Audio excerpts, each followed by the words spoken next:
নমস্কার বন্ধুরা, আশা করি সকলে খুব ভালো আছেন, সুস্থ আছেন। জানেন, আজকের আমার ভোরবেলার দিকে না ঘুমটা ভেঙে গিয়েছিল। প্রায় ৫টা বাজছিল তখন। তো ভাবলাম একটু ছাদে যাই, ছাদে গিয়ে সকালের হাওয়াটা বেশ ভালোই লাগছিল। আর দেখুন হাতের নাগালে কী সুন্দর ছোট্ট ছোট্ট আমড়া ধরেছে।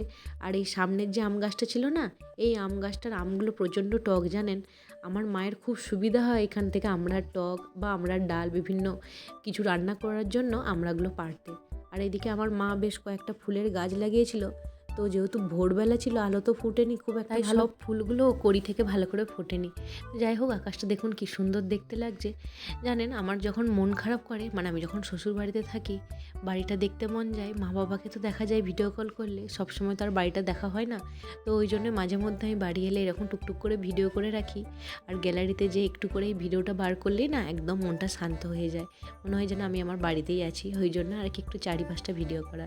তো বেলার দিকে প্রায় তখন 12:30 বাজছিল, আমি আর মা দুজন মিলে রেডি হয়ে গেছি। আমি তো খুব একটা কিছু আনিনি, ওই জন্য মায়েরই সব কিছু পরেছিলাম। তো এখানে রেডি হয়ে গেছি বিনার বাড়ি যাব বলে। তো মা এখানে আমাকে ছাতাটা নিয়ে একটু ইয়ার্কি করছিল আমার সাথে। তো আমরা সকলে মিলে বিনার ছেলের অন্নপ্রাশনের জন্য যাচ্ছি। তো সেদিনকে তো বিনা এসেছিল, ওই জন্য। আর এখানে দেখুন খেপিটা একদম সাজগোজ করে রেডি হয়ে গেছে। আর এইদিকে বেচারার তো গরমে খুব নাজেহাল অবস্থা।